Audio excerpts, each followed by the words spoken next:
तो बच्चों हम एक्सरसाइज 8.2 चतुर्भुज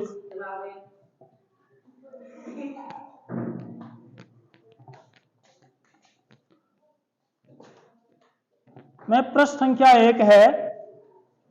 चतुर्भुज ABCD में P, Q, R और S क्या है? क्रमशः भुजाएं AB, BC, CD तथा AD के क्या है? मध्य बिंदु हैं। यह आपको दिया हुआ है। तो सीधे सीधे ये जो प्रश्न है ये कहां का है? मध्य बिंदु प्रमेय का, जो कि कल आपको बता दिया गया है। ठीक है, तो कल हमने क्या बताया? मध्य बिंदु प्रमेय क्या कहता है बच्चों कि यदि एक त्रिभुज है मेरे पास ABC,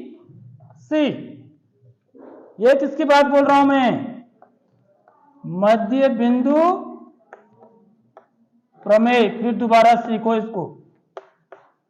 तो यह प्रमेय क्या कहता है?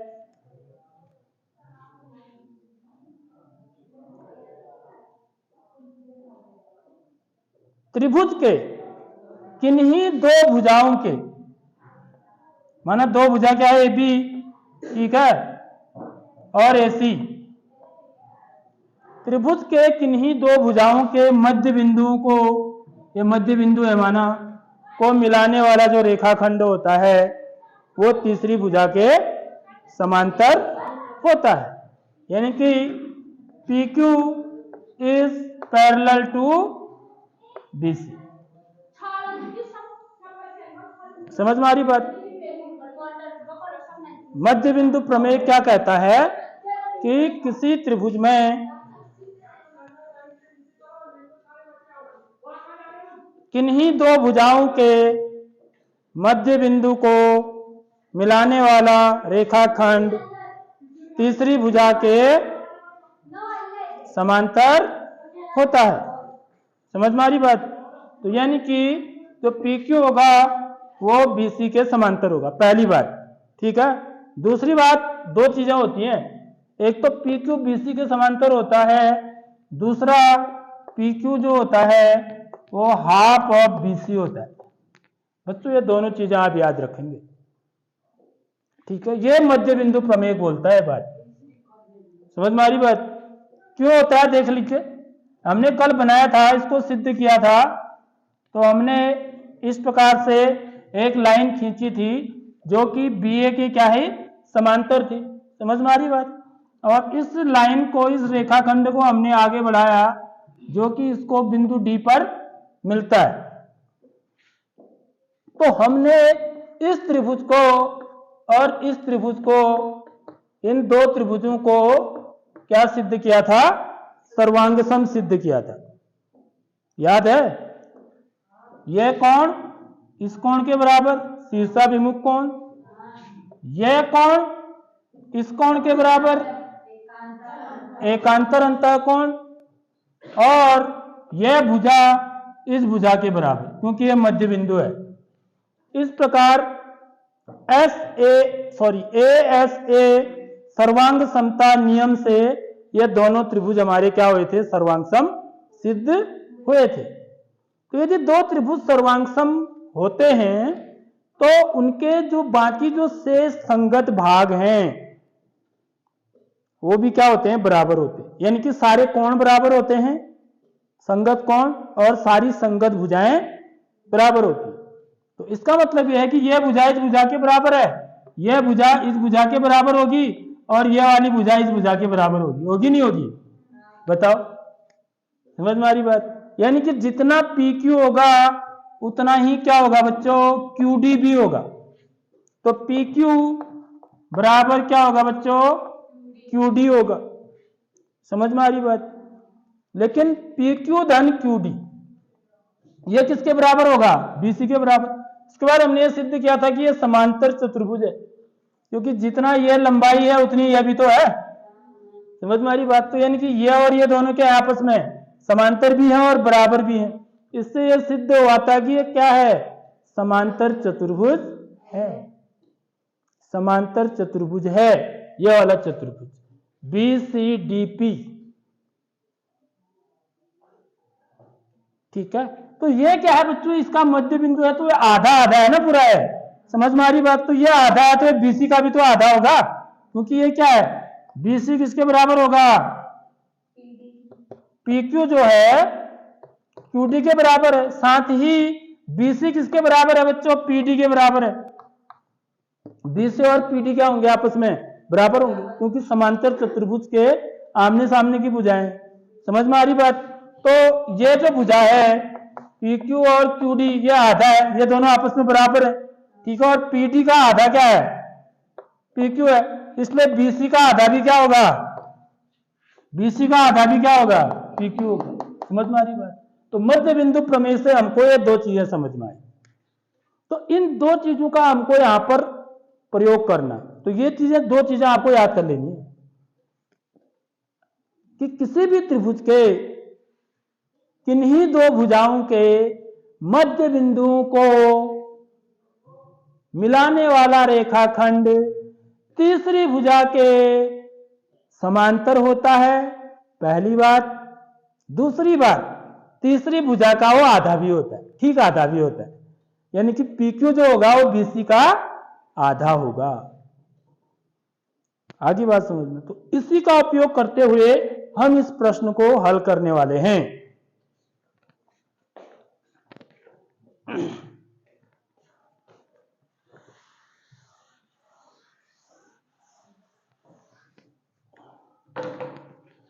देखो, SR समांतर है AC के, SR समांतर है AC के, ये वो दिखा रहा है। ठीक है, तो मैं यहां पर क्या करूंगा, देखिए हल, यदि मैं पहले पार्ट को लूं तो मैं त्रिभुज क्या लूंगा बच्चों, त्रिभुज ACD में, त्रिभुज ACD में, इस त्रिभुज में, बाकी सब भूल जाओ आप।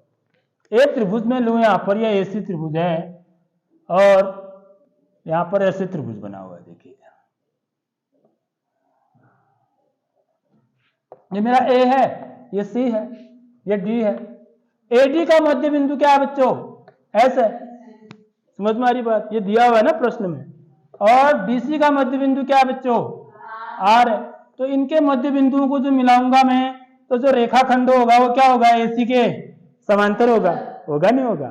कैसे होगा, क्यों होगा, मध्य बिंदु प्रमेय से। मध्य बिंदु प्रमेय बोलता है ना ये बात।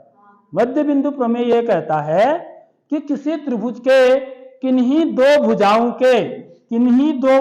के मध्य बिंदुओं को मिलाने वाला रेखाखंड तीसरी भुजा के समांतर होता है और उसका आधा भी होता है। समझ में आ रही बात? तो इसमें मैं त्रिभुज ACD ले रहा हूं, ACD, नीचे वाले से मेरे को कोई लेना देना नहीं है। यहां पर क्या है बच्चों, AD, S क्या है, AD का मध्य बिंदु, AD का मध्य बिंदु, AD का मध्य बिंदु क्या है बच्चों, S है। ठीक बात। और DC का, या CD लिख देता हूं, CD का मध्य बिंदु क्या है, R है। ये क्यों है, ये प्रश्न में ही दिया हुआ है। समझ में आ रही बात? इसलिए जो SR होगा, समझ में आ रही बात, वो क्या होगा, किसके समांतर होगा, AC। ठीक बात, पहली बात तो ये होगी। दूसरी बात क्या होगी बच्चों, SR इक्वल टू क्या होगा बच्चों, हाफ ऑफ AC होगा। मैंने जो अभी बताया आपको उधर। ये कहां से आया, कहां से आया बच्चों, ये चीज कहां से आया, मध्य बिंदु प्रमेय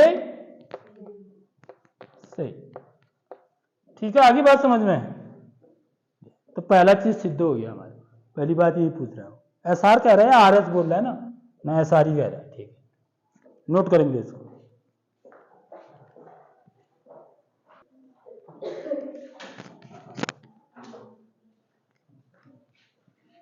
सेकंड पार्ट में क्या करेंगे बच्चों, देखिए यहां पर दो त्रिभुज बन रहे हैं, एक तो ये वाला त्रिभुज, एक नीचे वाला त्रिभुज। ठीक है, दोनों वाले त्रिभुज को लेंगे हम। ऊपर वाले में हम अभी देख चुके हैं। ठीक है, त्रिभुज ए सी डी में। अभी आपने देखा कि त्रिभुज ए सी डी में हमने क्या सिद्ध किया कि जो एस आर है, ठीक है, वो समांतर किसके है बच्चों? ए सी के है, पहली बात। तथा एस आर जो है वो किसका है? आधा किसका है? ए सी के है, ठीक है। ऐसा क्यों है? ऐसा क्यों है? कारण मैं नीचे यहां पर लिख सकता हूं, क्योंकि एस तथा आर, ठीक है, भुजाओं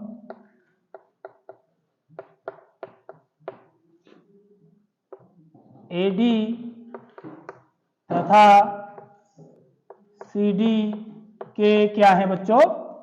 मध्य बिंदु है। इसलिए ये कहां से आया बच्चों मेरा? मध्य बिंदु प्रमेय से। मध्य बिंदु प्रमेय, मध्य बिंदु प्रमेय से यह चीज आई, ठीक है। ठीक इसी प्रकार त्रिभुज, नीचे वाला त्रिभुज क्या है बच्चों? A B C. A B C में, ठीक है, यहां भी क्या है? P जो है भुजा ए बी का मध्य बिंदु है, और Q क्या है? भुजा बी सी का मध्य बिंदु है, ठीक है। तो ये जो त्रिभुज बन रहा है, ये वाला त्रिभुज, ये वाला, इस वाले त्रिभुज की बात कर रहा हूं, ठीक है। तो इसमें भी क्या होगा बच्चों? पी क्यू किसके समांतर होगा? पी क्यू बराबर ए सी होगा, होगा नहीं होगा? सॉरी, पी क्यू किसके समांतर होगा? पी क्यू ए सी के समांतर होगा। और साथ ही पी क्यू क्या होगा बच्चों? किसका आधा होगा? ए सी का। ए सी का आधा भी तो होगा, इसमें भी लगेगा ना मध्य बिंदु प्रमेय, इस त्रिभुज में। किससे आया बच्चों? मध्य बिंदु प्रमेय से। क्यों? क्योंकि बिंदु P तथा Q क्रमशः भुजाओं, यहां पर एक शब्द और भी लगाना पड़ता है, क्रमशः। क्रमशः माने क्रम से।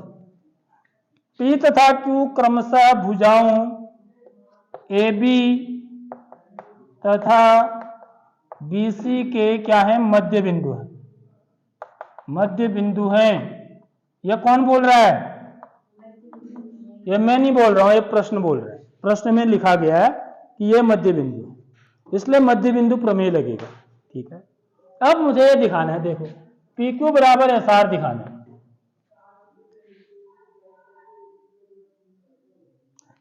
एस आर क्या है? एसी का आधा है, और पी क्यू क्या है? वो भी एसी का आधा है। ये समीकरण 1 हुआ है, समीकरण 2 हुआ।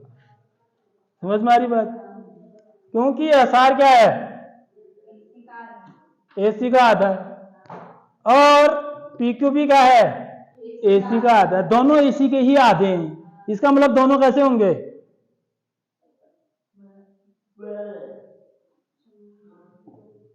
बराबर होंगे नहीं भैया? ये एस आर जो है ये भी एसी, ये पूरा एसी है, इसका आधा है, और पी क्यू जो है वो भी एसी का ही आधा है। यह समझो कि ये जो दो समीकरण है, इनके आरएचएस क्या है? बराबर है। राइट हैंड साइड इसका भी 1/2 एसी है, इसका भी राइट हैंड साइड क्या है? 1/2 एसी है। तो इसका मतलब इनके एलएचएस भी क्या होनी चाहिए? बराबर होनी चाहिए।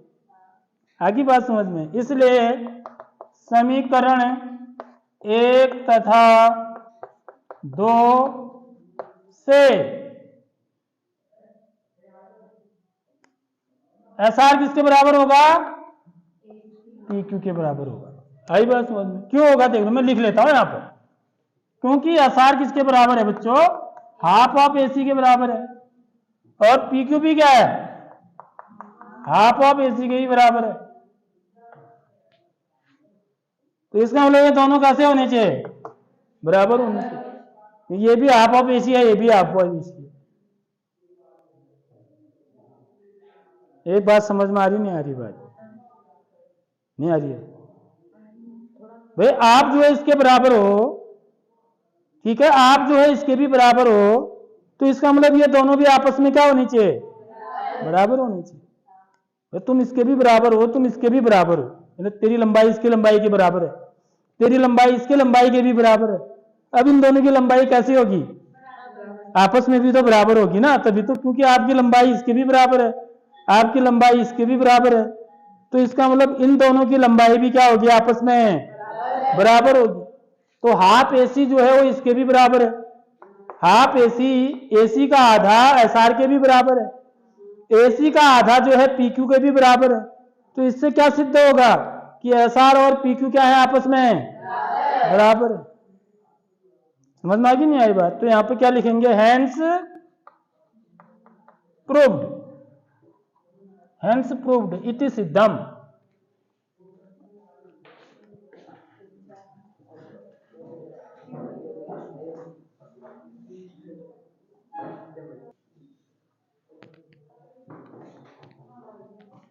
अब तीसरा भाग है हमारा, देखिए बच्चों, PQRS एक समांतर चतुर्भुज है। यदि मुझे PQRS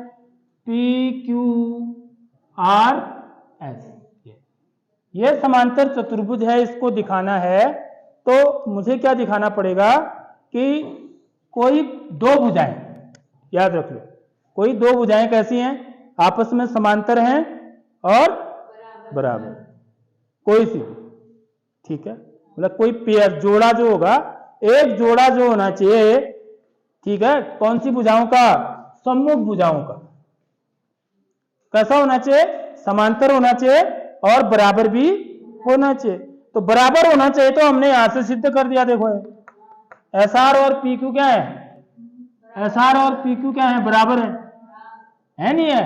अब समांतर है दिखाना है, तो समांतर भी है। क्यों है समांतर, देखिए, क्योंकि SR किसके समांतर है, AC के, देखो SR AC के समांतर है, और PQ भी किसके समांतर है, AC के। भाई SR AC के समांतर है, PQ भी AC के समांतर है, यानी कि दोनों रेखाएं AC के समांतर हैं, तो ये आपस में भी क्या होंगे, समांतर होंगे। समझ में आ रही बात। इसका मतलब SR जो है PQ के भी क्या है, समांतर है, और साथ में क्या है, SR PQ के बराबर भी है। अतः PQRS क्या है, एक समांतर चतुर्भुज है। समझ में आ गई नहीं आई बात। तो हम इसको कैसे लिखेंगे, देखिए यहीं से आएगी ये बात, ठीक है। थर्ड वाले पार्ट में हम लिखेंगे, क्योंकि SR is parallel to AC, ठीक है, एंड PQ भी क्या है, AC के समांतर है। SR भी AC के समांतर है, PQ भी AC के समांतर है। मतलब यह है, देखो, माना ये SR है, ठीक है, और ये AC है हमारा, ये AC है मेरा, यहां पर सॉरी ऐसे बनाया था। SR और AC कैसे हैं, समांतर है, और AC के ही समांतर क्या है बच्चों, PQ भी है। PQ भी क्या है, AC के ही समांतर है। तो SR जो है AC के समांतर है, PQ भी AC के समांतर है। तो इससे सिद्ध होता है कि देयरफॉर SR और PQ भी क्या होंगे बच्चों, दोनों आपस में समांतर होंगे, ठीक है। Therefore SR is parallel to PQ। ये कहां से आया, हमारे मध्य बिंदु प्रमेय से आया। ये कहां से आया बच्चों, मध्य बिंदु प्रमेय से हमने सिद्ध किया था, और यही भी चीज यहीं से आई थी, ठीक है। और दूसरे वाले पार्ट में हम क्या सिद्ध कर चुके हैं, अब SR और PQ क्या है, दोनों आपस में बराबर भी है, क्योंकि PQ बराबर है SR के। यह भी हमने क्या किया है, सिद्ध किया है। सिद्ध किया है, अभी सेकंड वाले पार्ट में सिद्ध किया है। तो हमने देखा कि चतुर्भुज चतुर्भुज PQRS में, ठीक है, एक जो पेयर है भुजाओं का वो आपस में क्या है, समांतर भी है और बराबर भी है। तो अतः PQRS क्या है बच्चों, एक समांतर चतुर्भुज है, समांतर चतुर्भुज